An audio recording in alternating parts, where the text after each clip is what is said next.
आज की क्लास में मैं क्लास 12th की फिजिक्स का पहला चैप्टर स्टार्ट करने जा रहा हूं, जिसका नाम है इलेक्ट्रिक चार्जेस एंड फील्ड्स। उससे भी पहले एक बात सुन लीजिए, मैं आप लोगों की जो ये क्लास ले रहा हूं ना, ऑनलाइन क्लास, इसमें आप लोगों को कुछ भी नोट नहीं करना है। मैं सब कुछ यहाँ पर पढ़ाऊंगा, समझाऊंगा, बताऊंगा और सारी चीजें अपने हाथों से नोट्स की फॉर्म में लिख करके आप लोगों को आपके ग्रुप में सेंड कर दूंगा। तो बस आपको करना इतना है कि जितना मैं आपको पढ़ाऊं वो सारे का सारा डाटा पूरे का पूरा नोट्स में लिखा हुआ आपको मिल जाएगा। रोज की रोज रेगुलरली जो जैसे जैसे क्लासेस होती जाएंगी, मैं क्लास के बाद तुरंत बाद ही ग्रुप में नोट्स अपलोड कर दूंगा। आपको उन नोट्स को या तो प्रिंट निकलवा लेना है या आप चाहो तो अपने एक रजिस्टर में उसे कॉपी कर लेना है बस। और जितना मैं पढ़ाऊं उतना रोजाना का रोजाना पढ़ लेना, इसके अलावा आपको और कुछ नहीं करना। सारे न्यूमेरिकल्स, क्वेश्चन, आंसर सब कुछ मैं आपको खुद ही कराऊंगा। तो अगर फिर भी किसी का मन करे कुछ लिखने का, नोट करने का, तो आप अपना रजिस्टर और पेन लेकर के बैठ सकते हैं। आज की क्लास में तो जरूरत नहीं है, लेकिन आगे की क्लासेस से हो सकता है मैं कुछ कुछ सवाल दूं आप लोगों को करने के लिए, और तब आपको रजिस्टर और पेन लेकर के बैठना है। तो चलिए स्टार्ट करते हैं। क्लास 12th का पहला chapter electric charges and fields, ये पहला चैप्टर है। तो हम स्टार्ट करने जा रहे हैं चैप्टर नंबर 1, फर्स्ट चैप्टर। ठीक है, ध्यान से सुनना। देखो, सबसे पहले तो ना मैं इस चैप्टर को शुरू करने से पहले एक छोटी सी बात बता दूं। एक छोटी सी बात ये है कि 11th क्लास की फिजिक्स में और 12th क्लास की फिजिक्स में फर्क है। फर्क ऐसे है कि 12th क्लास की फिजिक्स में कई सारी चीजें ऐसी हैं जो आप अपनी रोजाना की जिंदगी में जनरली नहीं देखते, लेकिन 11th क्लास की फिजिक्स ऐसी होती थी जो हमारे आसपास हमें दिखाई देती थी। हम आसानी से उनको देख करके ऑब्जर्व कर लेते थे कि हाँ, ऐसा हमने किताब में पढ़ा है और ऐसा हमें दिखाई भी देता है, इस तरह की चीजें। तो आप लोगों को इन बातों को समझना होगा, लेकिन 12th क्लास की जो चीजें हैं ना, उनको आपको थोड़ा ढंग से देखना होगा, गौर से सुनना होगा, ताकि बातें ना आपके दिमाग में बैठ जाए। और मैं आपको जो कुछ भी पढ़ाऊंगा सब कुछ प्रैक्टिकली और एकदम लॉजिकल पढ़ाऊंगा। कोई भी चीज ऐसी नहीं होगी जिसको मैं ये बोल दूं कि आप इसे याद कर लो, इसे ध्यान रखना पड़ेगा, ऐसा कुछ नहीं है। एक भी चीज हमारी किताब में रटने जैसी नहीं है, इस चैप्टर के अंदर तो बिल्कुल नहीं। ठीक है, तो चलिए स्टार्ट करते हैं चैप्टर नंबर 1, पहला चैप्टर। अब सुनो, पहले चैप्टर का नाम क्या है? Electric charges and fields. नाम से पता लग रहा है कि हमें ना इसमें चार्जेस के बारे में पढ़ना है, फील्ड्स के बारे में पढ़ना है। मगर ऐसा नहीं है कि मैं चैप्टर नंबर 1 उठाऊं और पढ़ाना स्टार्ट कर दूं, बिल्कुल नहीं। मैं आपको पूरा लॉजिकल और सिस्टमैटिक तरीके से पढ़ाने जा रहा हूं, ध्यान से सुनना। पुराने जमाने में बहुत सारे ऐसे फिनोमिना हुआ करते थे जो हमारी आंखों के सामने होते तो थे, मगर वो हमें समझ में नहीं आते थे कि आखिर ये क्यों हो रहे हैं, इसके पीछे की वजह क्या है। जैसे आसमान से बिजली का चमकना। जब आसमान से बिजली चमकती थी ना, तो हम देख करके बहुत हैरान होते थे कि आखिर ये बिजली क्यों चमकती है, इसके पीछे की वजह क्या है।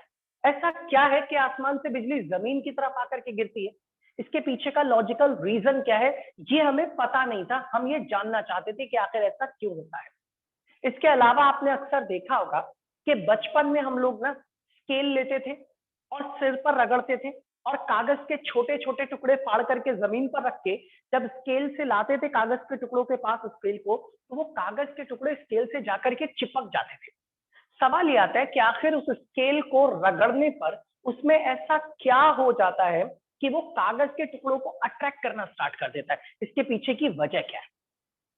इसके अलावा अगर आपने कभी ऑब्जर्व किया हो, आप नायलॉन के कपड़े पहनो या उतारो, तो पहनते वक्त या उतारते वक्त ना उसमें स्पार्क की आवाज सुनाई देती है। ऐसी आवाज सुनाई देती है जैसे मानो आपने प्लास्टिक के कपड़े पहने या उतारे हैं। और अगर आप अंधेरे कमरे में जाकर के ऐसे नायलॉन के कपड़ों को पहनो या उतारो ना, तो ऐसा लगेगा जैसे कि उसमें चिंगारी, स्पार्क नजर आता है अंधेरे में। आखिर चिंगारी कहाँ से आती है, क्यों आती है? इसके अलावा अपने आसपास आप अगर गाड़ियों को देखेंगे ना, तो जितनी भी गाड़ियां आप लोगों को नजर आएंगी, उन सभी गाड़ियों के टायर का रंग हमेशा ही ब्लैक होता है।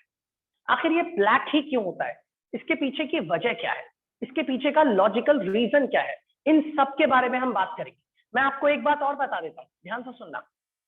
ऐसी गाड़ियां जिनमें इनफ्लेमेबल मटेरियल्स होते हैं, इनफ्लेमेबल का मतलब है ऐसे मटेरियल्स जो बहुत तेजी से आग पकड़ लेते हैं, जैसे कि पेट्रोल, डीजल, सीएनजी। अगर ऐसी गाड़ियां हैं जिनके अंदर पेट्रोल या डीजल या सीएनजी लेकर के जाया जाता है ना, तो उन गाड़ियों के पीछे मोटी मोटी लोहे की जंजीरें लगाई जाती जो जमीन के साथ कांटेक्ट में रहती हैं।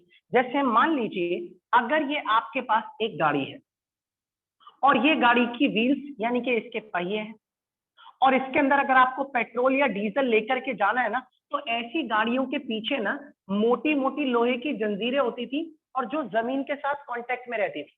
गाड़ी चलती रहेगी, ये जंजीरें जमीन के साथ कांटेक्ट में बनी रहती थी। अगर ये जंजीरें काट दी जाए या इनको तोड़ दिया जाए, तो ऐसी गाड़ी को ना पेट्रोल या डीजल ले जाने के लिए रिजेक्ट कर दिया जाता था। कहते थे इसमें पेट्रोल या डीजल नहीं ले जा सकते। आखिर क्यों नहीं ले जा सकते? और अगर ऐसी गाड़ी में कोई पेट्रोल और डीजल ले गया ना, तो कुछ दूरी पर जाने पर इस गाड़ी में ब्लास्ट हो जाता था। आखिर ये चेन इतनी ज्यादा इंपॉर्टेंट क्यों?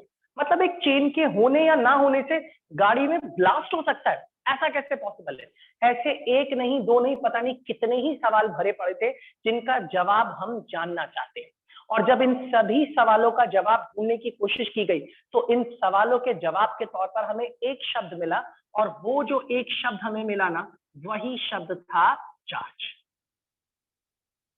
इसका मतलब ये हुआ कि अगर आप इन सभी सवालों के जवाब को जानना चाहते हो, तो आपको ये सीखना होगा कि चार्ज किसे कहा जाता है, क्या होता है चार्ज। हमें चार्जेस के बारे में स्टडी करनी पड़ेगी, इसे पढ़ना पड़ेगा। तो आप समझ सकते हैं कि मैंने इस चैप्टर नंबर 1 को ऐसे नहीं स्टार्ट किया कि देखो पहला टॉपिक ये होना चाहिए या दूसरा टॉपिक ये है।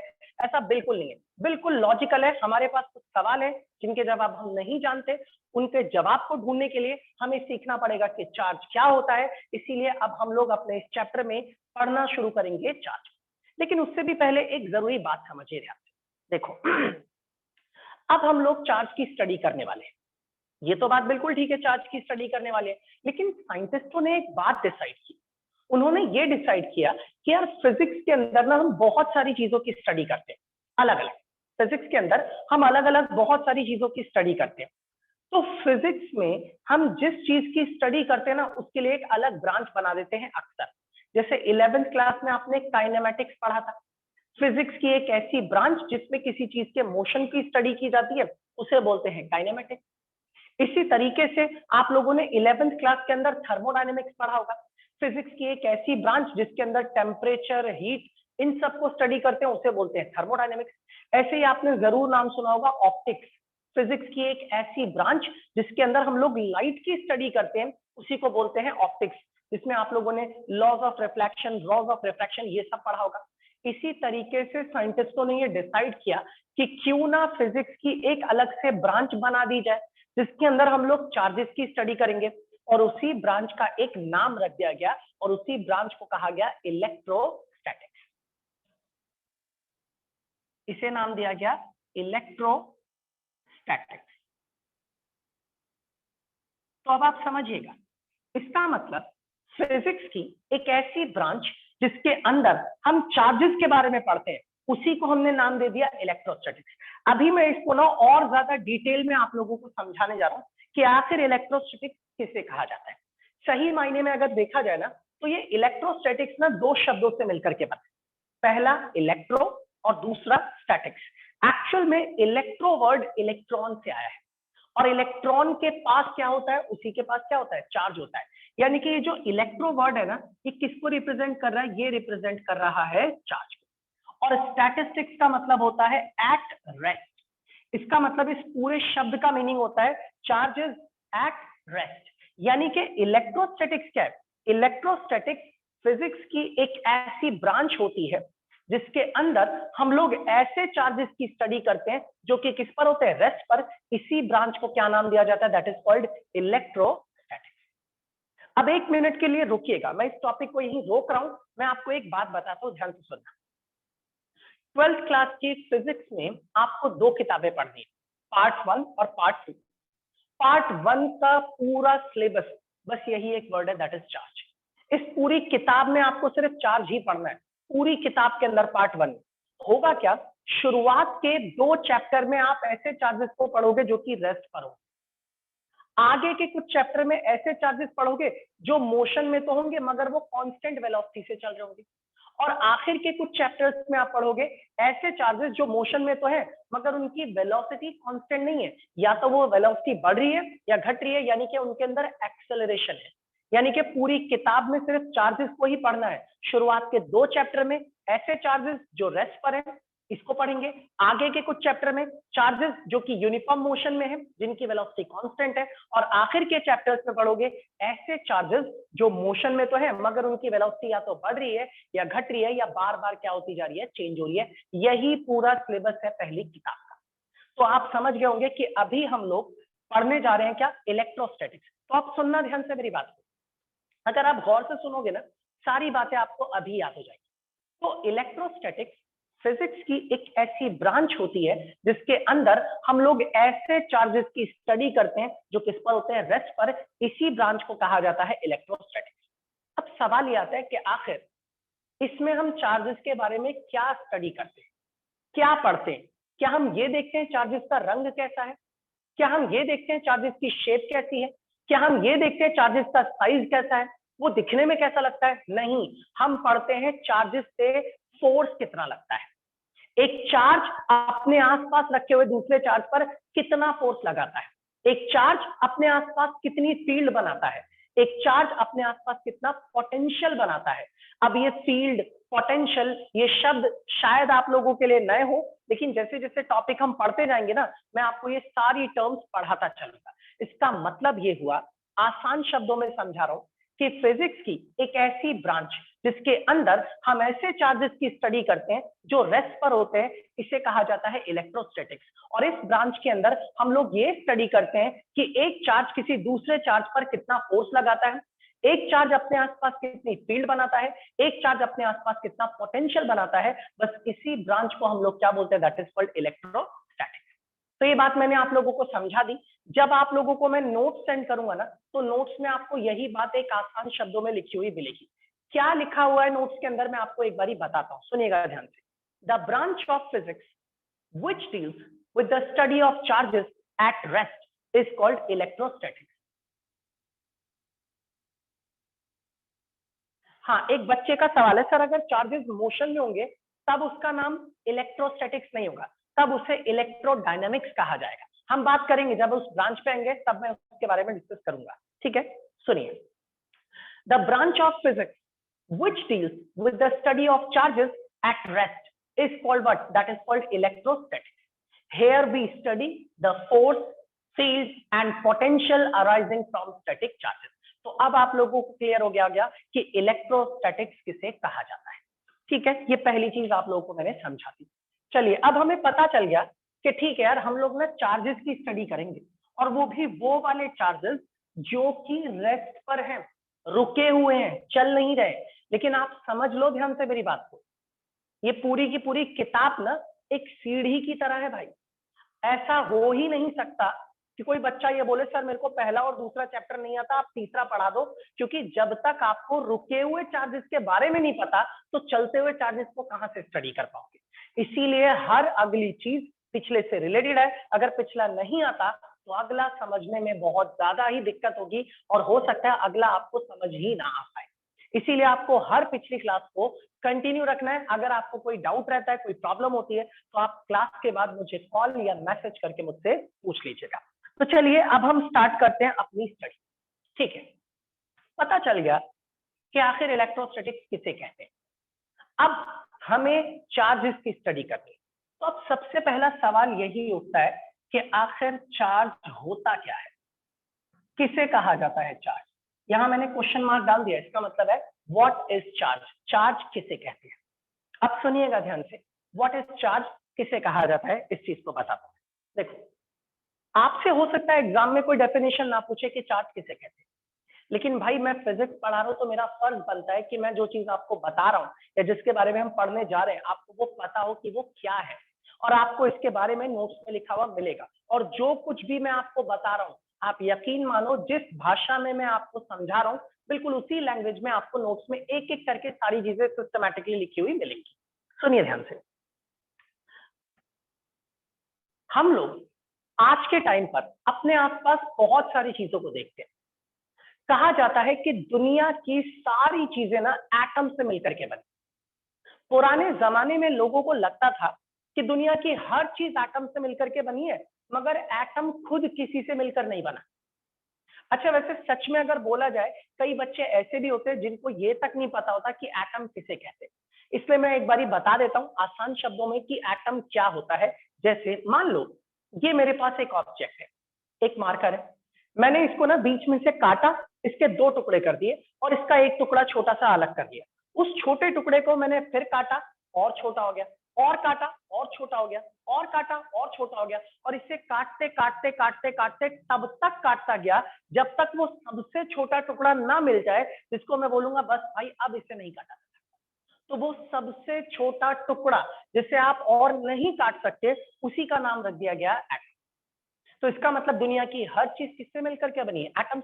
लोगों को पुराने जमाने में लगा करता था कि हर चीज एटम से तो बनी है, लेकिन एटम खुद किसी से नहीं बना। लेकिन बाद में रिसर्च हुई तो पता चला कि नहीं भाई, एटम भी और छोटे पार्टिकल से मिलकर के बना है। और हमें तब ये पता चला कि एटम के अंदर इलेक्ट्रॉन्स भी होते हैं, प्रोटॉन्स भी होते हैं और न्यूट्रॉन्स भी होते हैं। और इन्हीं छोटे छोटे पार्टिकल्स को हमने बोला फंडामेंटल पार्टिकल, एलिमेंट्री पार्टिकल्स।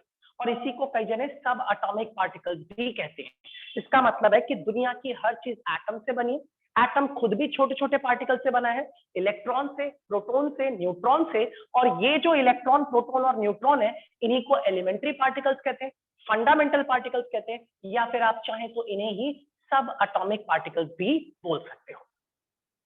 अब देखिए एक बात, इन सभी एलिमेंट्री पार्टिकल्स की बहुत सारी प्रॉपर्टीज होती है। उन सभी प्रॉपर्टीज में से एक प्रॉपर्टी होती है जिसे क्या बोलते हैं? चार्ज। चार्ज एक ऐसी प्रॉपर्टी होती है इन एलिमेंट्री पार्टिकल्स की जिसकी वजह से ये किसी दूसरे पार्टिकल के ऊपर इलेक्ट्रिक फोर्स लगा के उन्हें अट्रैक्ट या फिर क्या कर सकते हैं? रिपेल कर सकते हैं। कहा जाता है ये प्रॉपर्टी है तो ही ये इलेक्ट्रिक फोर्स लगा पाएंगे। अगर ये प्रॉपर्टी नहीं है तो ये दूसरे पार्टिकल के ऊपर इलेक्ट्रिक फोर्स लगा के उन्हें अट्रैक्ट या उन्हें रिपेल नहीं कर सकते। अच्छा, अब ये जो चार्ज है ना, ये एक इंट्रिंसिक प्रॉपर्टी है। मैं आपको समझाता हूं ये इंट्रिंसिक का मतलब क्या होता है, इसके बारे में मैं आपको बताता हूं, सुनना ध्यान से। वैसे आप सभी लोगों ने इतना सुन रखा होगा कि इलेक्ट्रॉन और प्रोटॉन इनके पास चार्ज होता है। नेगेटिव नेगेटिव को क्या करता है? रिपेल करता है। पॉजिटिव पॉजिटिव को रिपेल करता है। पॉजिटिव और नेगेटिव एक दूसरे को अट्रैक्ट करते हैं। ये सब चीजें आप लोग जानते हैं। आपने ये भी जरूर पढ़ा होगा कि इलेक्ट्रॉन के पास नेगेटिव चार्ज होता है और प्रोटॉन के पास पॉजिटिव चार्ज होता है। साइंटिस्टों ने ये कहा कि इन पार्टिकल्स के पास बहुत सारी प्रॉपर्टीज हैं। उनमें से एक प्रॉपर्टी होती है जिसे बोलते हैं चार्ज, जिसकी वजह से ये पार्टिकल किसी दूसरे पार्टिकल के ऊपर इलेक्ट्रिक फोर्स लगा के उन्हें अट्रैक्ट या फिर रिपेल कर सकते हैं। हमने क्या किया, एक इलेक्ट्रॉन लिया और उसके पास दूसरा इलेक्ट्रॉन रखा। इस इलेक्ट्रॉन ने इस इलेक्ट्रॉन के ऊपर फोर्स लगा के इसे रिपेल किया। और जैसे ही हमने देखा कि यार इसने इसके ऊपर फोर्स लगाया, हम समझ गए इसके पास ये प्रॉपर्टी है। हमने बोला भाई इलेक्ट्रॉन के पास चार्ज होता है। हमने फिर से एक काम किया, प्रोटॉन लिया, इसके पास एक और प्रोटॉन को रखा। इस प्रोटॉन ने इस प्रोटॉन को फिर से रिपेल किया, फोर्स लगाया। हम समझ गए कि ये भी इसके ऊपर फोर्स लगा रहा है, मतलब इसके पास ये प्रॉपर्टी है, मतलब इसके पास भी चार्ज है। लेकिन जब हमने न्यूट्रॉन के पास न्यूट्रॉन को रखा तो न्यूट्रॉन ने न्यूट्रॉन के ऊपर कोई फोर्स नहीं लगाया। हम समझ गए इसके पास ये वाली प्रॉपर्टी नहीं है, और तब से बोलने लग गए कि न्यूट्रॉन के पास चार्ज नहीं होता।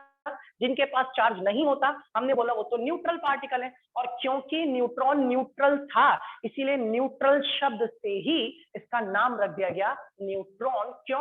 क्योंकि ये न्यूट्रल है, इसके पास चार्ज नहीं होता, या आप बोल सकते हैं कि इसके पास चार्ज कितना होता है? 0। तो मैंने आपको बता दिया कि चार्ज क्या है, एक इंट्रिंसिक प्रॉपर्टी है। इंट्रिंसिक का मतलब अपनी खुद की अंदर की प्रॉपर्टी। मेरी बात को समझना ध्यान से, ये अंदर की प्रॉपर्टी का क्या मतलब?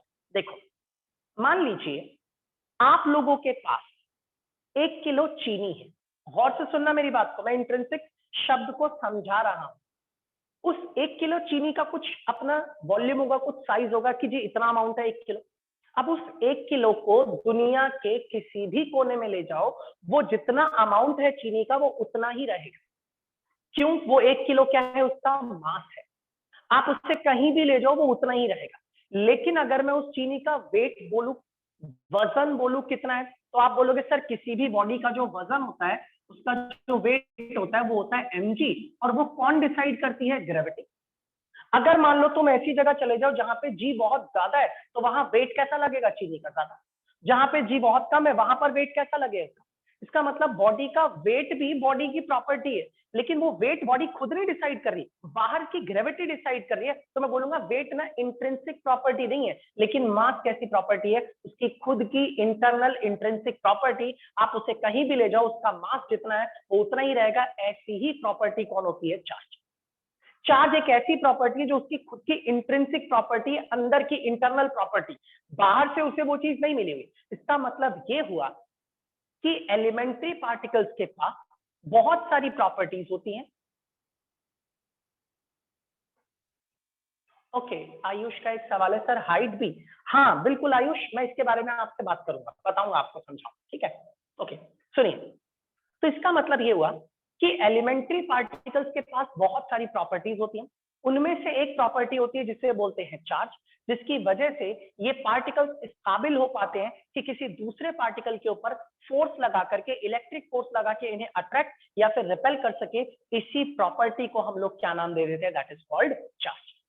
अच्छा, वैसे अगर देखा जाए तो चार्ज ना एक स्केलर क्वांटिटी है, और सभी को पता है स्केलर वो क्वांटिटीज होती है जिनके पास सिर्फ मैग्नीट्यूड होता है, डायरेक्शन नहीं होती। और जब हमने देखा कि चार्ज की एसआई यूनिट क्या होगी, तो चार्ज की एसआई यूनिट होती है कूलम। कूलम एक साइंटिस्ट का नाम था, उन्हीं के नाम पर इसकी एसआई यूनिट रखी गई कूलम, और इसको सी से रिप्रेजेंट किया जाता है। हम इस कूलम के बारे में बाद में बात करेंगे।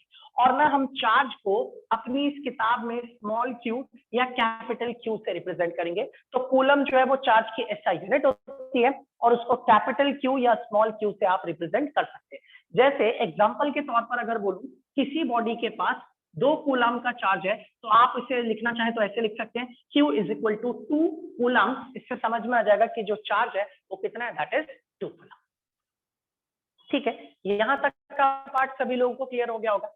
अब एक बात सुनिएगा ध्यान से सभी लोग, हम जब इस चैप्टर को पढ़ेंगे ना, तो हमें इन एलिमेंट्री पार्टिकल्स के चार्ज और इनके मास की जरूरत पड़ेगी, इस्तेमाल करना पड़ेगा हमें। तो मैं यहाँ पर ना इनके मास और इनके चार्ज को लिख देता हूँ। देख लीजिए ध्यान से, मैं यहाँ पर लिख देता हूँ क्या? मास, और इस जगह पर लिख रहा हूँ इनका चार्ज। तो अगर आप यहाँ देखेंगे तो मास me, e का मतलब है इलेक्ट्रॉन। तो जो इलेक्ट्रॉन का मास होता है वो होता है 9.11 इंटू 10⁻⁻31 किलोग्राम। इसी तरीके से अगर आप मास ऑफ प्रोटॉन देखेंगे तो वो होता है 1.672 इंटू 10⁻⁻27 किलोग्राम। ये प्रोटॉन का मास है। और अगर न्यूट्रॉन के मास की बात करें तो वो होता है 1.674 इंटू 10⁻⁻27 किलोग्राम। यहाँ 672 है, यहाँ 674 है, लगभग सेम ही है दोनों का मास। लेकिन याद रखिएगा कि न्यूट्रॉन का मास प्रोटॉन से थोड़ा सा ज्यादा होता है। इसी तरीके से अगर आप चार्ज की बात करेंगे तो Q मतलब चार्ज, E का मतलब इलेक्ट्रॉन का चार्ज। तो इलेक्ट्रॉन के पास जो चार्ज होता है वो होता है 1.6 इंटू 10⁻⁻19 कूलम, मगर इलेक्ट्रॉन के पास नेगेटिव चार्ज होता है। और इसी तरीके से QP मतलब प्रोटॉन का चार्ज, वो भी होता है 1.6 इंटू 10⁻⁻19 कूलम, लेकिन प्रोटॉन के पास पॉजिटिव चार्ज होता है। और अगर बात की जाए न्यूट्रॉन, बोल सकते हैं तो अपना एक क्या हुआ, साउंड नहीं आ रहा क्या? सर बार बार ऑफ हो रहा था आपका माइक। ओके, मैं चेक करूं कुछ। आप सुनिए। अच्छा, आप में से कई लोगों को ऐसा लगेगा कि क्या हमें इसे याद रखना चाहिए? बिल्कुल नहीं, इसे याद नहीं करना है।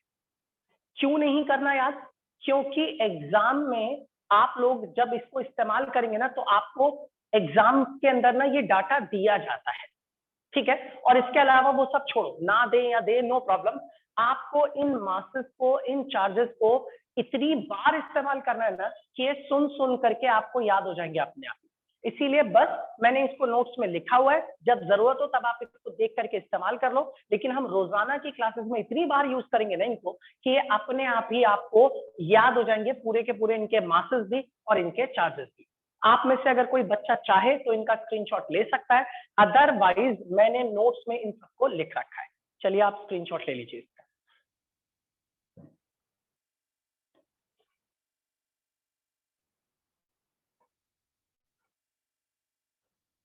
ठीक है, सबने स्क्रीनशॉट ले लिया होगा इसका। अब आइए इसके आगे की बात करते हैं। तो अब हमें पता चल गया चार्ज के बारे में, ठीक है। अब सुनिएगा गौर से, जो चीज मैं आप लोगों को बताने जा रहा हूं। अब नेक्स्ट जो आता है हमारे पास एक सिंपल सा part, that is to kinds of charges. To kinds of charges, और ब्रैकेट में लिख रहा हूं पिथ बॉल एक्सपेरिमेंट। सुनना ध्यान से, two kinds of charges, pith ball experiment. देखिए, कहा जाता है दो तरह के चार्जेस होते हैं, एक पॉजिटिव और एक नेगेटिव। पॉजिटिव और पॉजिटिव एक दूसरे को रिपेल करते हैं, नेगेटिव और नेगेटिव भी एक दूसरे को रिपेल करते हैं, और पॉजिटिव और नेगेटिव एक दूसरे को अट्रैक्ट करते हैं। इतनी सी बात इसमें बताई जाती है, मगर यकीन मानिए सिर्फ इतना सा नहीं है, आपको बहुत कुछ इसके बारे में जानना है। तो मैं आप लोगों को पूरे का पूरा एक एक्सपेरिमेंट बताने जा रहा हूं, उसे बहुत ध्यान से सुनना। लेकिन आप लोगों के नोट्स में ये एक्सपेरिमेंट लिखा हुआ नहीं है, लेकिन एक्सपेरिमेंट का कंक्लूजन या एग्जाम में जो पूछा जाता है वो सारी बातें होंगी, लेकिन मैं पढ़ाने आपको सब कुछ जा रहा हूं। इसीलिए इस बात को बहुत ध्यान से एक बार सुन लो, ताकि आपके दिमाग में सारी बातें बैठ जाए। तो अब सुनिएगा गौर से, टू काइंड्स ऑफ चार्जेस, इसकी कहानी आई कहां से, सुनो। पुराने जमाने में ना साइंटिस्टों ने ना एक्सपेरिमेंट किए, कई सारी चीजें की और जानने की कोशिश की चार्जेस के बारे में। आप उसे बहुत ध्यान से सुनना, क्योंकि जैसा जैसा हुआ था मैं बिल्कुल वही आपके सामने प्रेजेंट कर रहा हूं। साइंटिस्टों ने क्या किया, एक ग्लास रॉड ली और उस ग्लास रॉड को लिया और ले करके ना सिल्क के कपड़े के साथ रगड़ा उसको। जब इन्होंने ग्लास रॉड को सिल्क के कपड़े के साथ रगड़ा, तो रगड़ने के बाद ग्लास रॉड और सिल्क एक दूसरे को ना अट्रैक्ट करने लग गए।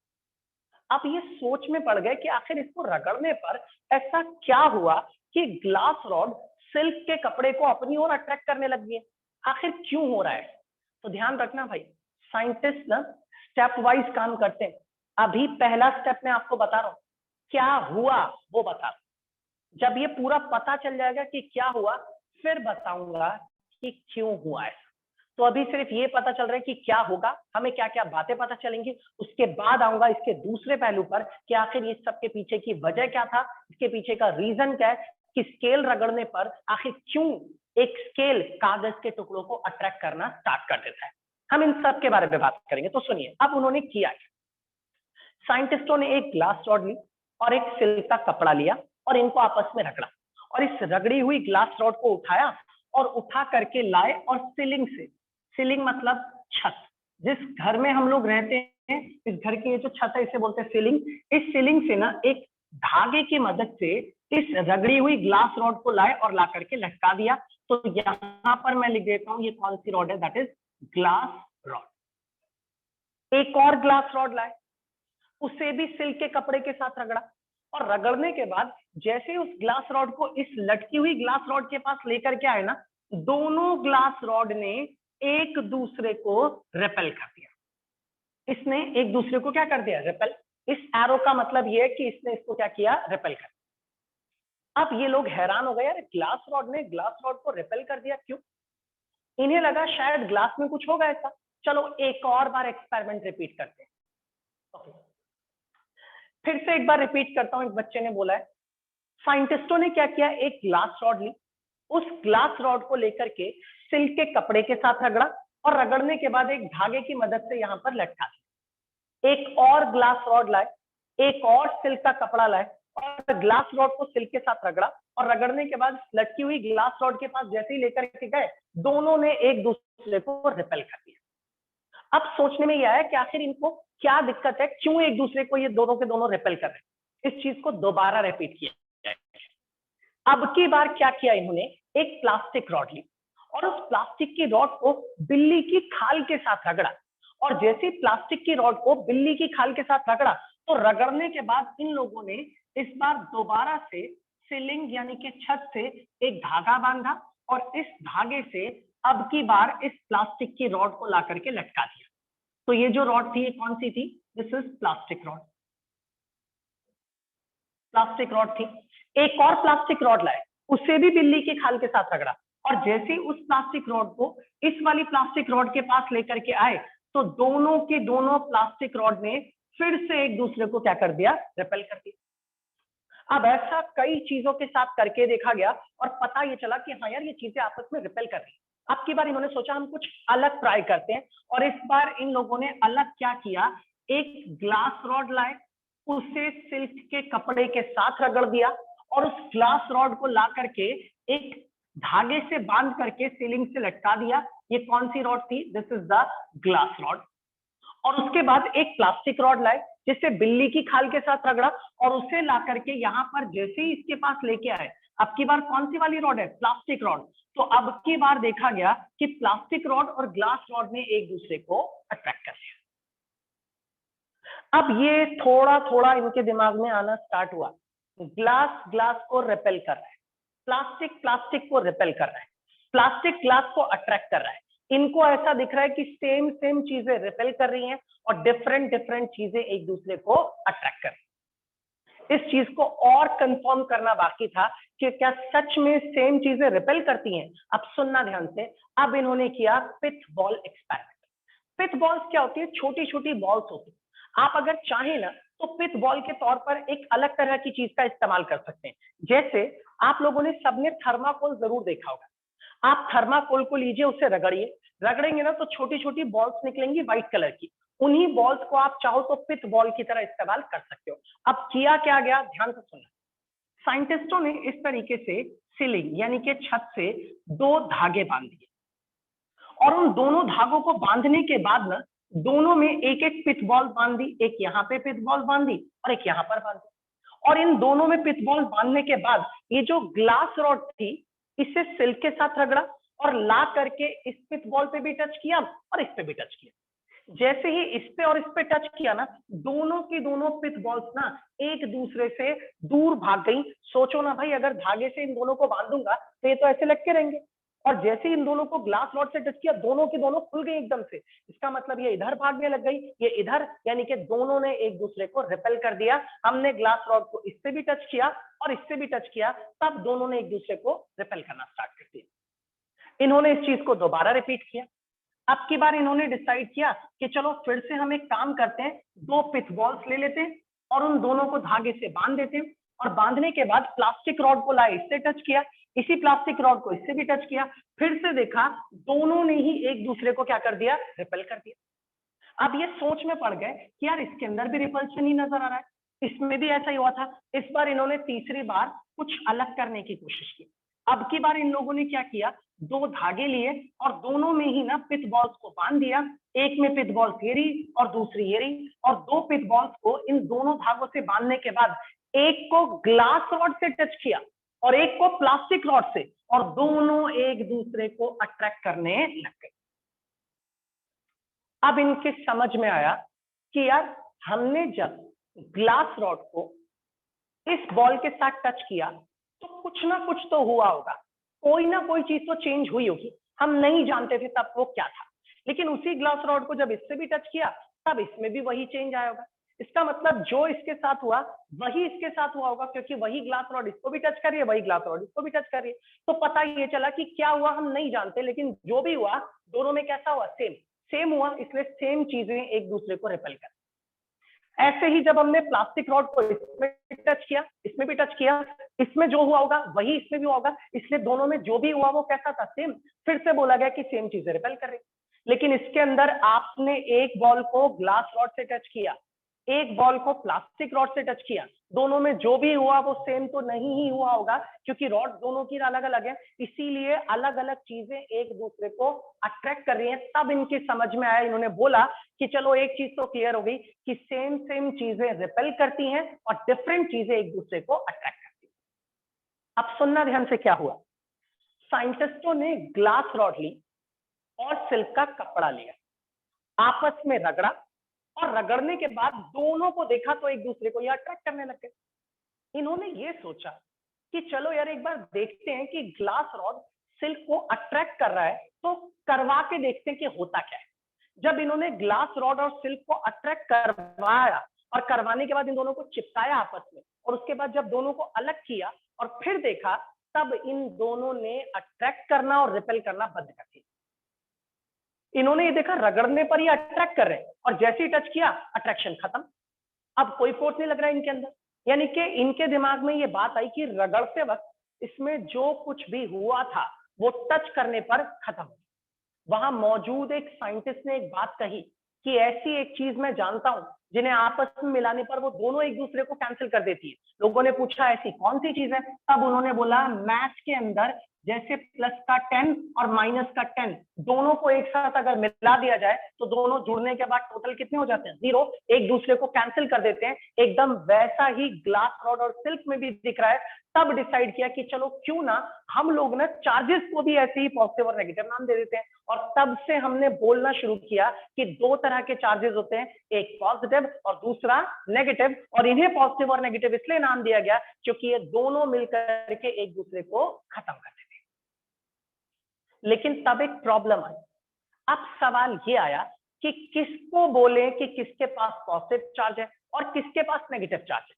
तो बिना किसी रीजन के, बिना किसी लॉजिक के, कन्वेंशनली सबकी सहमति से ये मान लिया गया कि ग्लास रॉड पे आने वाले चार्ज को आज से हम पॉजिटिव कहेंगे और प्लास्टिक पर आने वाले चार्ज को हम आज से क्या बोलेंगे, नेगेटिव। और तब से ये कहा गया कि जब हमने ग्लास रॉड को सिल्क से रगड़ा तब ग्लास पे जो चार्ज आया वो पॉजिटिव था। इस वाली ग्लास पे भी कौन सा चार्ज था, पॉजिटिव था। इसीलिए पॉजिटिव ने पॉजिटिव को रिपेल किया और इसीलिए दोनों रॉड एक दूसरे से दूर भागे। प्लास्टिक रॉड पर जो चार्ज आया उसे हमने बोला कि नेगेटिव था। इस वाली प्लास्टिक रॉड पर भी कैसा चार्ज था, नेगेटिव, इसीलिए नेगेटिव ने नेगेटिव को क्या कर दिया, रिपेल कर दिया। और इसको देखा जाए तो इस ग्लास रॉड के ऊपर कैसा चार्ज होगा, पॉजिटिव, और इस प्लास्टिक रॉड के ऊपर कैसा चार्ज था, नेगेटिव, इसलिए पॉजिटिव और नेगेटिव ने एक दूसरे को क्या कर दिया, अट्रैक्ट। यही सेम चीज इनके साथ हुई। जब आपने ग्लास रॉड को इस बॉल से टच किया तो इस बॉल के पास पॉजिटिव चार्ज आ गया इस ग्लास का, और जब इसी ग्लास रॉड को इससे टच किया तो इसके पास भी पॉजिटिव चार्ज आ गया। इसीलिए पॉजिटिव और पॉजिटिव ने रिपेल किया और तभी बॉल्स खुल गई। ऐसे ही जब आपने प्लास्टिक रॉड को इससे टच किया और इसी प्लास्टिक रॉड को इससे टच किया तब नेगेटिव ने नेगेटिव को रिपेल कर दिया, इसीलिए दोनों बॉल्स खुल गई। और जब आपने ग्लास रॉड से एक बॉल को टच किया और प्लास्टिक रॉड से दूसरी बॉल को टच किया तब दोनों में से एक पे पॉजिटिव एक पे नेगेटिव था, और पॉजिटिव और नेगेटिव ने एक दूसरे को अट्रैक्ट किया। इस वजह से यहाँ पर दोनों बॉल्स रिपेल कर रही थी और यहाँ पर दोनों बॉल्स ने अट्रैक्शन दिखाया। और पूरे एक्सपेरिमेंट से हमने दो इंपॉर्टेंट बातें जान ली। इसी को कहा जाता है पिथ बॉल एक्सपेरिमेंट। आपके एग्जाम में कभी नहीं पूछेगा कोई भी कि पिथ बॉल एक्सपेरिमेंट क्या है, लेकिन यह जरूर पूछा जा सकता है कि पिथ बॉल एक्सपेरिमेंट से क्या कंक्लूजन निकला, हमने क्या बातें सीखी। तो आप लोगों को नोट्स में ना हेडिंग यही वाली डली हुई मिलेगी, 2 kinds of charges and pith ball experiment. लेकिन ये डायग्राम भी वहां पे नोट्स में दिखेगा, लेकिन ये जो पूरी स्टोरी मैंने बताई ना, ये स्टोरी नहीं लिखी हुई वहां पर।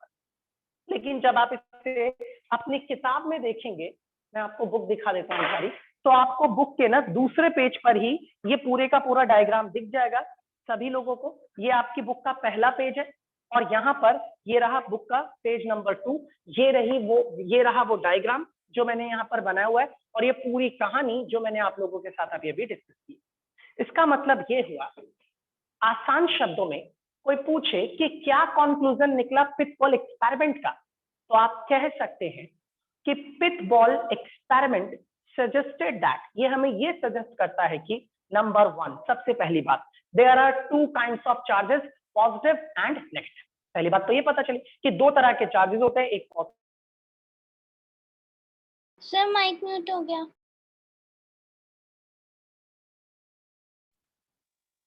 भाई एक बार चेक करना, आवाज क्लियर है आप लोगों को?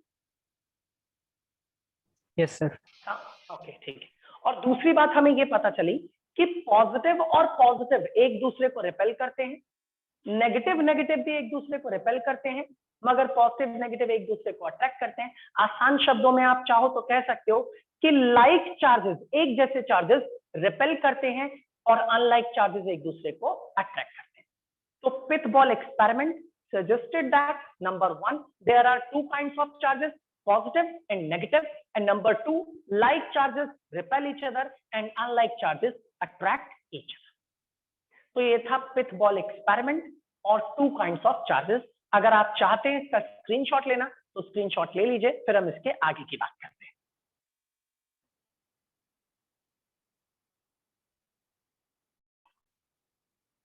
ठीक है, सबने स्क्रीनशॉट ले लिया होगा इसका।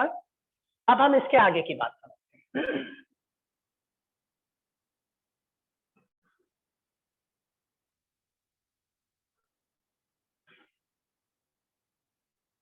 अब सुनिएगा बहुत ध्यान से। अब हमारे सामने एक सिंपल सी बात आती है। अच्छा, उससे भी पहले एक छोटा सा पार्ट आपको बता दूं, उसके बाद हम अगले टॉपिक पर आते हैं। एक छोटी सी टर्म है जिसे बोलते हैं polarity, that is called polarity. अच्छा, पोलैरिटी किसे कहा जाता है? What is polarity? कहते हैं पोलैरिटी वो प्रॉपर्टी होती है जो पॉजिटिव और नेगेटिव चार्जेस में डिस्टिंग्विश करती है, फर्क बताती है। आसान सी चीज है, जैसे मान लो मैंने बोला एक बॉडी के पास चार्ज है, तो आप बोलोगे ठीक है सर चार्ज है। कैसा चार्ज है, नेगेटिव या पॉजिटिव? तो ये जो नेगेटिव या पॉजिटिव बोल रहा हूं ना, इसी को पोलैरिटी कहा जाएगा।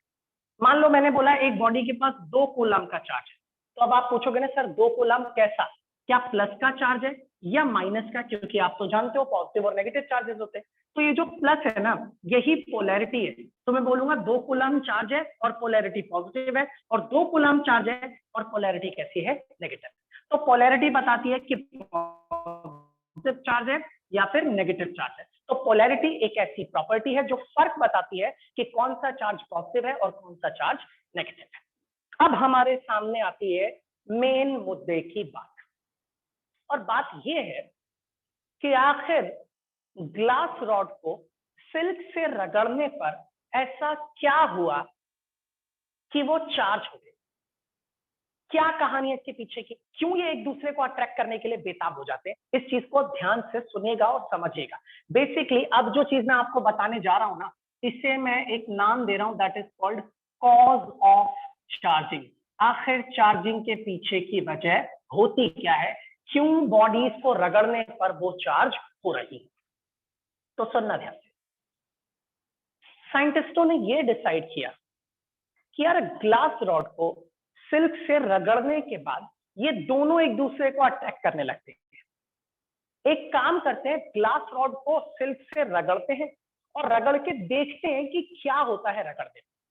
तब इनके दिमाग में एक बात आई कि दुनिया की हर चीज तो एटम से बनी, इसका मतलब ग्लास रॉड भी एटम से बना है और सिल्क भी एटम से बना है। तो क्यों ना हम ग्लास रॉड और सिल्क को रगड़ने के बजाय सीधा इनके एटम को ही उठाते हैं, रगड़ते हैं और देख लेते हैं कि उनमें क्या हो रहा है। जो भी उनमें होगा उससे हमें पता चल जाएगा। तो हमने क्या किया, हमने 2 एटम्स लिए। एक एटम ले लिया मैंने ग्लास रॉड का और एक एटम ले लिया मान लीजिए मैंने सिल्क का। अच्छा, जरूरी नहीं है एटम ग्लास और सिल्क का, मान लेते कोई सा भी। चलो मैंने इसका नाम रख दिया ए और इस वाले एटम का क्या नाम रख दिया बी। 2 एटम ले लिए। हम लोग जानते हैं कि एटम के अंदर इलेक्ट्रॉन, प्रोटॉन और न्यूट्रॉन ये सब होते हैं। तो ये रहा एक एटम, इसे भी थोड़ा सा बड़ा कर देता हूं ऐसे, ये रहा। इस एटम के बीचों बीच में न्यूक्लियस होता है, आप लोग जानते हैं, और न्यूक्लियस के अंदर न्यूट्रॉन भी होते हैं और प्रोटॉन्स भी होते हैं। ऐसे ही इसके अंदर भी न्यूक्लियस होगा, यहाँ पर न्यूट्रॉन्स होंगे और यहाँ पर प्रोटॉन। आप लोगों को पता है कि न्यूट्रॉन के पास तो चार्ज होता ही नहीं है, तो भाई न्यूट्रॉन हमारे किसी काम का नहीं है, तो मैं न्यूट्रॉन को यहाँ से हटा देता हूँ। और आपको ये भी पता है कि जितने प्रोटॉन होते हैं उतने ही इलेक्ट्रॉन्स भी होते हैं एटम में। चलो एक काम करते हैं, मान लेते हैं 10 प्रोटॉन है और 10 ही इलेक्ट्रॉन। ऐसे इसमें भी 10 प्रोटॉन है और 10 ही क्या है, इलेक्ट्रॉन। ऐसा मान लेते हैं। अब अगर मैं बोलूं कि बताना जरा टोटल कितना चार्ज है इस एटम पर, तो आप बोलोगे कि सर प्रोटॉन पे तो पॉजिटिव चार्ज होता है और इलेक्ट्रॉन पर उतना ही नेगेटिव चार्ज होता है। तो मान लीजिए 10 प्रोटॉन के पास 10 पॉजिटिव चार्ज है, तो 10 इलेक्ट्रॉन के पास 10 नेगेटिव चार्ज होगा। अगर मैं इन दोनों को जोड़ दूं तो ये दोनों कट जाएंगे और टोटल चार्ज एटम पे कितना हो जाएगा? 0। ठीक ऐसे ही यहाँ की बात करते हैं, 10 प्रोटॉन के पास 10 पॉजिटिव चार्ज है, ऐसे ही 10 इलेक्ट्रॉन के पास 10 नेगेटिव चार्ज है, दोनों कट गए, आंसर कितना आ गया? 0। इसका मतलब है इस एटम के पास भी टोटल चार्ज 0, इस एटम के पास भी टोटल चार्ज 0, दोनों के पास चार्ज है ही नहीं, इसीलिए ये दोनों एक दूसरे को अट्रैक्ट नहीं करेंगे, रिपेल नहीं करेंगे। लेकिन जब हम लोग इन दोनों एटम को आपस में रगड़ते हैं ना, तब जाकर के एक एटम से इलेक्ट्रॉन निकल करके कहां घुस जाता है? दूसरे। सवाल ये आता है सर ऐसा क्यों होता है? मैं इसका जवाब देता हूं आपको, लेकिन आप पहले मेरी बात को सुन लीजिए। अगर इसमें से एक इलेक्ट्रॉन, अच्छा जरूरी नहीं कि एक ही इलेक्ट्रॉन, ज्यादा भी जा सकते हैं, एक इलेक्ट्रॉन अगर इसमें से इसमें निकल जाए, चला जाए, तो अब यहाँ पर 10 के बजाय कितने इलेक्ट्रॉन बच गए? 9। और यहाँ पर 10 के बजाय कितने इलेक्ट्रॉन्स हो गए? 11, यानी कि 11 इलेक्ट्रॉन। मैं अब बोलूं कि आप जरा पता करना कितना चार्ज है, तो आप बोलोगे जी प्रोटॉन तो अभी भी 10 है, तो 10 तो पॉजिटिव चार्ज है, लेकिन इलेक्ट्रॉन अब 9 है, तो 9 नेगेटिव चार्ज हो गए। तो 10 में से 9 माइनस करेंगे तो यहाँ पर आ जाएगा प्लस का 1, इसके पास पॉजिटिव चार्ज आ गया। ऐसे ही अगर इसमें 10 पॉजिटिव चार्ज है, 10 प्रोटॉन का चार्ज, 10 पॉजिटिव चार्ज और 11 इलेक्ट्रॉन का चार्ज, तो -11, और जब आप इन्हें ऐड करेंगे तो आंसर यहाँ पे कितना आ रहा है? -1। तो देखिए एक इलेक्ट्रॉन जब इसमें से इसमें गया, तो जिसमें से इलेक्ट्रॉन निकला उस पर पॉजिटिव चार्ज आ गया, और जिसके अंदर गया उस पर नेगेटिव चार्ज आ गया, यानी कि अब इस पे पॉजिटिव चार्ज है, इस पे नेगेटिव चार्ज है, और पॉजिटिव और नेगेटिव एक दूसरे को अट्रैक्ट करते हैं। इसका मतलब अब ये दोनों एक दूसरे के ऊपर फोर्स लगाना स्टार्ट करते हैं। सवाल ये आता है सर ये इलेक्ट्रॉन जाएगा ही क्यों? चलिए मैं बताता हूँ, ध्यान से। मैंने कहा जब हम ग्लास रॉड को सिल्क से रगड़ते हैं, तो रगड़ने के बाद ये दोनों एक दूसरे को अट्रैक्ट करते हैं। क्यों? क्योंकि ये चार्ज हो जाते हैं। कैसे चार्ज होते हैं सुनिएगा। आपने एक नाम जरूर सुना होगा केमिस्ट्री के अंदर, आयोनाइजेशन एनर्जी। अगर आपने सुना है तो ठीक है, नहीं तो मैं बताता हूं। किसी भी एटम के आउटर मोस्ट शेल से एक इलेक्ट्रॉन को निकालने के लिए उसे जितनी एनर्जी देनी पड़ती है, मिनिमम जितनी एनर्जी देनी पड़ती है, उसे बोलते हैं आयोनाइजेशन एनर्जी। यानी कि ऐसा नहीं है कि एक एटम से इलेक्ट्रॉन अपने आप ही निकल जाएगा, उसको निकलने के लिए एनर्जी चाहिए, और जितनी कम से कम एनर्जी आपको देनी पड़ेगी उसी को आयोनाइजेशन एनर्जी कहेंगे। आप अपने दोनों हाथ लीजिए, इन दोनों को रगड़ना स्टार्ट कीजिए। जब आप रगड़ेंगे ना तो फ्रिक्शन होगा, फ्रिक्शन से हीट एनर्जी निकलेगी, और जब वो हीट एनर्जी इतनी हो जाएगी कि इन इलेक्ट्रॉन्स को वो एनर्जी मिल जाए, तो ये इलेक्ट्रॉन उसी एनर्जी का इस्तेमाल करेंगे और एटम से निकल करके दूसरे एटम में चले जाएंगे, और जिस एटम से इलेक्ट्रॉन निकल गया उसके पास आ जाएगा पॉजिटिव चार्ज, और जिसके अंदर चला गया उसके पास आ जाएगा नेगेटिव चार्ज। यही वजह थी कि जब हम लोग ग्लास रॉड को सिल्क के साथ रगड़ रहे थे तो फ्रिक्शन हो रहा था, एनर्जी निकल रही थी, वही एनर्जी ग्लास के इलेक्ट्रॉन्स को मिल रही थी, और वही इलेक्ट्रॉन एनर्जी का इस्तेमाल करके खुद को बाहर निकालते थे और निकाल करके सिल्क में चले जाते थे। इसीलिए ग्लास के ऊपर पॉजिटिव चार्ज आ जाता था और सिल्क के ऊपर नेगेटिव चार्ज, और इसलिए दोनों एक दूसरे को अट्रैक्ट करना स्टार्ट करते थे। अगर इसमें से एक इलेक्ट्रॉन यहां पर गया, तो ध्यान से सुनना, ऐसे आप याद रख सकते हो। इलेक्ट्रॉन के पास कैसा चार्ज होता है जी? नेगेटिव। याद रखेंगे कि इलेक्ट्रॉन अगर एटम से निकल करके इधर गया, तो जब इलेक्ट्रॉन जाता है तो अपने साथ अपना नेगेटिव चार्ज भी ले जाता है, और पीछे छोड़ जाता है क्या? बदले में उतना ही पॉजिटिव चार्ज।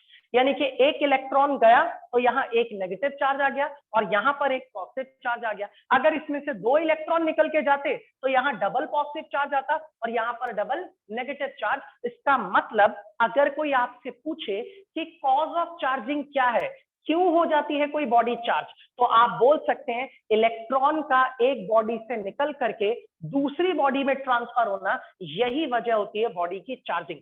तो एग्जाम में अगर लिखने के लिए आएगा तो आप सीधा सीधा लिख सकते हैं the basic cause of charging is the actual transfer of electron from one body to another body. एक बॉडी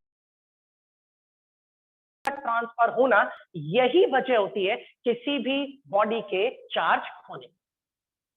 और अगर मैं इन दोनों को वापस आपस में टच कर दूं ना, इसका वापस इलेक्ट्रॉन इसमें चला जाएगा, इसके पास फिर से जीरो चार्ज, इसके पास फिर से जीरो चार्ज, और दोबारा से ये दोनों एक दूसरे के ऊपर फोर्स लगाना बंद कर देंगे। और जब आप इन्हें दोबारा रगड़ोगे ना तो ये फिर से फोर्स लगाएंगे। और यही वजह है कि जब आप लोग एक स्केल को सिर पर रगड़ते हो तो उस स्केल में चार्ज आ जाता है। अब नेगेटिव आता है या पॉजिटिव आता है हम इसके बारे में बाद में बात करेंगे, लेकिन वो चार्ज हो जाता है और उसी स्केल का चार्ज ना कागज के टुकड़ों को अपनी ओर अट्रैक्ट करना स्टार्ट कर देता है। अब आप समझ गए होंगे कि रगड़ने पर ना इलेक्ट्रॉन एक बॉडी से निकल के दूसरी बॉडी में चले जाते हैं, और इसीलिए जिस बॉडी से इलेक्ट्रॉन निकलता है उस पर पॉजिटिव चार्ज आ जाता है, और जिस बॉडी के अंदर एंटर करता है उस पर उतना ही नेगेटिव चार्ज आएगा। क्योंकि अगर इसमें से जितने इलेक्ट्रॉन निकलेंगे ना उतने ही इसके अंदर जाएंगे, इसलिए जितना इस पर पॉजिटिव उतना ही इस पर नेगेटिव चार्ज आएगा। अब एक सवाल आता है छोटा सवाल, ये कि अगर हम दो बॉडीज को आपस में रगड़ेंगे तो कौन सी बॉडी से इलेक्ट्रॉन निकलेगा और कौन सी बॉडी में एंटर करेगा। ये दोनों थे, कैसे पता कि इसी में से इलेक्ट्रॉन निकल के इसमें जाएगा, ये भी तो हो सकता है कि इसका इलेक्ट्रॉन निकल के इसमें आए। तो अब मैं आपको समझाता हूं, इस बात को ध्यान से सुनो। भाई ये एटम है, ये प्रोटॉन है, प्रोटॉन के पास पॉजिटिव चार्ज होता है, इलेक्ट्रॉन के पास नेगेटिव चार्ज होता है।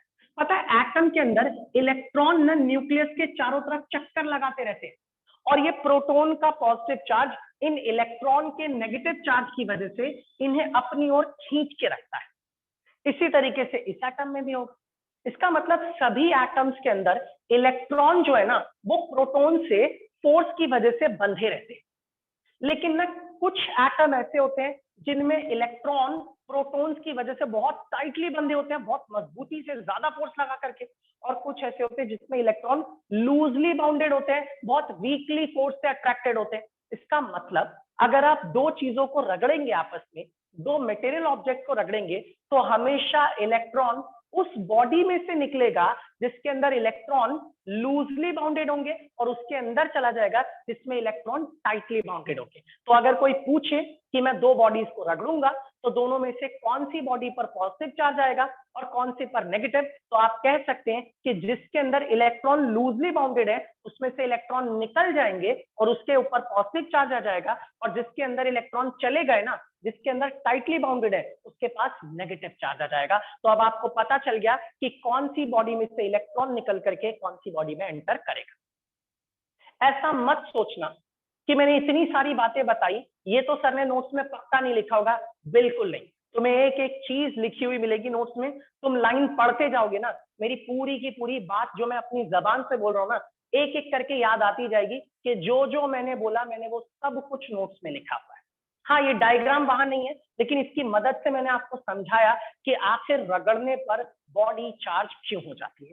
चलिए अब मैं आप लोगों से एक सवाल पूछता हूँ, अब देखते हैं आप में से कौन इसका सही जवाब देता है। अगर हम दो बॉडीज को आपस में रगड़ते हैं तो क्या इनके मास पर भी कोई फर्क पड़ेगा अगर हम उन्हें चार्ज करें तो? Yes sir. क्यों पड़ेगा जी फर्क, बताइए। सर क्योंकि इलेक्ट्रॉन्स के भी तो कुछ मासेस होते हैं, और अगर इलेक्ट्रॉन के मासेस इधर मतलब शिफ्ट हो जाते हैं ना, इलेक्ट्रॉन्स ए वाला बी में चला जाएगा, तो अगर जिसमें जाएगा उसका मास ज्यादा हो जाएगा और जिससे जाएगा उसका मास कम हो जाएगा। हाँ, ये बिल्कुल सही जवाब दिया है, बिल्कुल सही। ध्यान से सुनिए, अगर हम किसी भी बॉडी को चार्ज करते हैं ना तो उसका मास भी बदल जाता है, उसके मास पर भी असर पड़ता है। समझाता हूं कैसे। मैं आपसे पूछूं भाई इस एटम का मास कितना है, तो आप बोलोगे सर इसमें प्रोटॉन भी है, इलेक्ट्रॉन भी है, न्यूट्रॉन भी है, इन सबसे मिलकर के ये पूरे का पूरा एटम। इसको रगड़ना स्टार्ट किया और इसमें से कुछ इलेक्ट्रॉन बाहर निकाल लिए, तो आप बोलोगे सर अगर कुछ इलेक्ट्रॉन निकाल लिए तो अब इसके पास कैसा चार्ज आ गया, पॉजिटिव चार्ज आ गया। और जो इलेक्ट्रॉन निकल के गए भाई वो छोटे ही सही मगर उनका कुछ ना कुछ तो मास है ही ना, लिखवाया था ना स्टार्टिंग में। तो इसका मतलब अगर आप किसी बॉडी को रगड़ते हो और उसमें से इलेक्ट्रॉन निकालते हो तो जो इलेक्ट्रॉन निकल के जाएगा वो अपने साथ अपना मास भी ले जाएगा, और अगर अपना साथ अपना मास लेके चला गया तो इसका मास हल्का सा क्या हो जाएगा, कम, और जिसके अंदर चला गया उसके अंदर इलेक्ट्रॉन ज्यादा हो जाएंगे तो उसका मास बढ़ जाएगा। इसका मतलब ये हुआ कि अगर कोई बॉडी है आपने उसको पॉजिटिव चार्ज दिया, मतलब उसमें से इलेक्ट्रॉन निकाल लिए, तो उसका मास जरा सा कम हो जाएगा। और अगर कोई बॉडी ऐसी है जिसको आपने नेगेटिव चार्ज दे दिया, मतलब इलेक्ट्रॉन उसमें डाल दिए, इसका मतलब उसके अंदर ज्यादा पार्टिकल्स हो गए, तो उसका मास जरा सा बढ़ जाएगा। इसका मतलब ये हुआ कि किसी भी बॉडी को चार्ज करने पर उसके मास में भी फर्क पड़ता है, भले ही वो फर्क बहुत थोड़ा ही क्यों ना हो, लेकिन फर्क पड़ता है। इतना फर्क पड़ता है कि जितना आप लोगों ने उसमें से इलेक्ट्रॉन निकाले या डाले, उसी के अकॉर्डिंग उतना ही मास बढ़ेगा और उसी के अकॉर्डिंग उतना ही मास कम हो जाता है। इसका मतलब मासेस पे भी असर पड़ता है।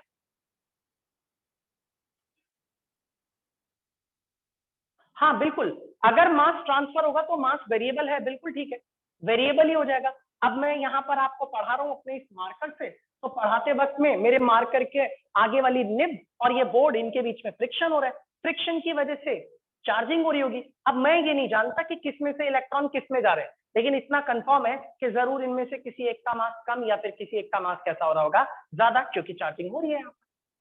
तो ये चीज आप लोगों को पता चल गई कि हाँ भाई, बॉडी के मास पे भी असर पड़ता है। एक बार एक टीचर ने एक वाइवा में एक बच्चे से पूछा था कि भाई अगर मैं तुम्हें दो बॉडीज दूं, बिल्कुल आइडेंटिकल, एकदम एक जैसी, दोनों का मास एकदम सेम, और मैं दोनों को आपको दे दूं और रगड़ दूं आपस में, और आपको वापस दे दूं और पूछूं किस पे नेगेटिव चार्ज है किस पे पॉजिटिव, तो क्या तुम बता सकते हो? तो इसका जवाब है यस। अगर दो बॉडीज है, दोनों का मास बिल्कुल बराबर है, तो मैं इसका जवाब ऐसे दे सकता हूं कि चलो मैंने दोनों को रखा और दोनों का वजन नाप लिया, एग्जैक्टली सेम। जब दोनों को रगड़ा तो रगड़ने के बाद चार्ज हो गई होंगी बॉडी, एक पे नेगेटिव चार्ज आएगा और एक पर पॉजिटिव, और उसके बाद उसे दोबारा तोलिए, जिसका वजन बढ़ गया उसके पास इलेक्ट्रॉन ज्यादा आ गए, इसीलिए उसका वजन बढ़ गया, मतलब उसके पास नेगेटिव चार्ज है। और जिसका मास कम हो गया, मतलब उसमें से इलेक्ट्रॉन निकल गए, इसका मतलब उसके पास कैसा चार्ज है? पॉजिटिव चार्ज आ गया। तो अब आप समझ लेना, ऐसे कई सवाल होंगे जो आप लोगों को किताबों में नहीं मिलेंगे। टीचर आप लोगों की अंडरस्टैंडिंग चेक करेंगे कि आपने चीजों को समझा होगा, तो आप उसके सवालों का जवाब दे पाएंगे। और अगर आप सोचोगे कि मेरे को एक किताब मिलेगी जिसके अंदर मेरे को ये सारे सवाल मिल जाएंगे और मैं सारे के सारे पढ़ करके एक दिन में ही शक्तिमान बन जाऊंगा, तो ऐसा बिल्कुल नहीं होने वाला। आपको चीजें समझनी होंगी और लॉजिकल क्वेश्चंस मैं आप लोगों के साथ डिस्कस करता रहूंगा। ये चीज हो गई। अच्छा, अब एक लास्ट बात आप लोगों को बताता हूँ, फिर हम बाकी की चीजें नेक्स्ट क्लास में देखेंगे। और वो लास्ट चीज क्या है? प्रोटॉन। एक बात सुन लीजिए जी, प्रोटॉन के पास कैसा चार्ज होता है? पॉजिटिव। कभी भी प्रोटॉन किसी भी बॉडी से निकल करके किसी दूसरी बॉडी में नहीं जाता जब हम किसी बॉडी को रब करके चार्ज करते हैं, तो रगड़ करके चार्ज करते हैं। सोचो यार, प्रोटॉन कहां पर होता है? एटम के न्यूक्लियस के अंदर। और न्यूक्लियस में से प्रोटॉन निकालने के लिए न्यूक्लियस को तोड़ना पड़ेगा, और ऐसी रिएक्शन जिसमें न्यूक्लियस तोड़ते हैं उसे बोलते हैं न्यूक्लियर रिएक्शन। और nuclear reaction atom bomb, nuclear bomb, nuclear reactor, इनमें होती है। तुम्हें क्या लगता है कि तुम दो बॉडीज लोगे और रगड़ोगे और न्यूक्लियस टूट जाएगा और प्रोटॉन ही प्रोटॉन बाहर निकल जाएंगे? तो ध्यान रखना, कभी भी पॉजिटिव चार्ज कहीं नहीं जाता, क्योंकि वो किसके पास होता है? प्रोटॉन के पास। तो जब भी हम दो बॉडीज को रगड़ेंगे तो हमेशा इलेक्ट्रॉन ही ट्रांसफर होगा, ध्यान रखना इस बात का। अगर इलेक्ट्रॉन बॉडी से निकला तो इस पे पॉजिटिव चार्ज आ जाएगा, और अगर किसी बॉडी के अंदर एक्स्ट्रा इलेक्ट्रॉन घुसे तो उस पर नेगेटिव चार्ज आएगा। यानी कि इलेक्ट्रॉन का निकलना बॉडी पर पॉजिटिव चार्ज लाएगा, और इलेक्ट्रॉन का बॉडी में एक्स्ट्रा एंटर करना बॉडी पर नेगेटिव चार्ज लाएगा। कई बार हम ऐसा बोल देते हैं कि इसमें से नेगेटिव निकल करके इसमें चला गया, बिल्कुल ठीक, लेकिन ये सही नहीं होता कि इसमें से पॉजिटिव निकल करके इसमें चला गया। एक्चुअल में इसमें से पॉजिटिव कभी इसमें नहीं जाता। एक्चुअल में यहाँ पॉजिटिव आने का मतलब है कि इलेक्ट्रॉन इसमें से निकल करके इधर चलेगा। तो ख्याल रखना, कभी भी ऐसा मत कहिएगा कि पॉजिटिव चार्ज या प्रोटॉन निकल करके एक जगह से दूसरी जगह चला गया। हमेशा इलेक्ट्रॉन का निकलना पॉजिटिव चार्ज लाएगा और इलेक्ट्रॉन का एंटर करना नेगेटिव चार्ज लेकर के आएगा। तो अब आप लोगों को यह बात समझ में आ गई होगी कि किस तरीके से बॉडी चार्ज होती है। तो अब सुनिएगा ध्यान से, और ये बात भी, प्रोटॉन वाली बात भी मैंने नोट में लिखी हुई है। तो आज की क्लास में हम लोगों ने क्या पढ़ा, मैं एक बार इसे समराइज कर, ध्यान से सुनो। सबसे पहले मैंने आप लोगों को बताया कि हमारे आसपास बहुत सारे ऐसे फिनोमेना थे, जैसे आसमान से बिजली का चमकना, गाड़ी के टायरों का काला होना, ब्लैक होना, गाड़ी के पीछे मोटी मोटी लोहे की जंजीरें होना, नायलॉन के कपड़े पहनने पर स्पार्क की आवाज आती है। इन सभी सवालों के जवाब मिलेंगे हमें। जब हमने इन सभी सवालों के जवाब ढूंढे तब हमें एक शब्द मिला, चार्ज। अब हमें जरूरत थी चार्ज की स्टडी की। तब हमने ये डिसाइड किया कि फिजिक्स की एक ऐसी ब्रांच बनाते हैं जिसमें हम चार्जेस की स्टडी करेंगे, और फिजिक्स की एक ब्रांच बनाई गई जिसके अंदर हम ऐसे चार्जेस की स्टडी करेंगे जो कि रेस्ट पर है, जिसका नाम रखा गया इलेक्ट्रोस्टैटिक्स। फिर मैंने आपको बताया कि दुनिया की सारी चीजें एटम से मिलकर के बनी है। एटम बने हैं इलेक्ट्रॉन, प्रोटॉन और न्यूट्रॉन से। इनका मास और इनका चार्ज बताया, और ये कहा कि इनके पास बहुत सारी प्रॉपर्टी होती है, उन्हें जिसे बोलते हैं चार्ज, जिसकी वजह से ये किसी दूसरे चार्ज पार्टिकल के ऊपर फोर्स लगा के इन्हें अट्रैक्ट या फिर रिपेल कर सकते हैं। मैंने कहा चार्ज एक स्केलर क्वांटिटी होती है और इसकी एसआई यूनिट कूलम होती है। इसे कैपिटल क्यू या स्मॉल क्यू से रिप्रेजेंट किया जाता है। फिर मैंने आपको बताया 2 kinds of charges, pith ball experiment, और मैंने इसके अंदर आपको ये बताया कि 2 तरह के चार्जेस होते हैं, एक पॉजिटिव एक नेगेटिव, और हमने ये भी सीखा कि पॉजिटिव पॉजिटिव और नेगेटिव नेगेटिव एक दूसरे को रिपेल करते हैं, और पॉजिटिव और नेगेटिव एक दूसरे को अट्रैक्ट करते हैं। उसके बाद हमने ये जाना कॉज ऑफ चार्जिंग, कि आखिर बॉडी क्यों चार्ज हो जाती है। जब आप 2 बॉडीज को आपस में रगड़ते हैं तो फ्रिक्शन होता है, फ्रिक्शन से एनर्जी निकलती है, और वही एनर्जी जब इलेक्ट्रॉन को मिलती है तो इलेक्ट्रॉन उस एनर्जी को लेकर के एक एटम से दूसरे एटम में चला जाता है, या एक बॉडी से दूसरी बॉडी में चला जाता है। जिस बॉडी से इलेक्ट्रॉन निकलता है उस पर पॉजिटिव चार्ज आ जाता है, और जिस बॉडी में एंटर करता है उस पर नेगेटिव चार्ज आ जाता है, वो भी उतना है। और चार्जिंग की वजह से बॉडीज का मास बदल जाता है।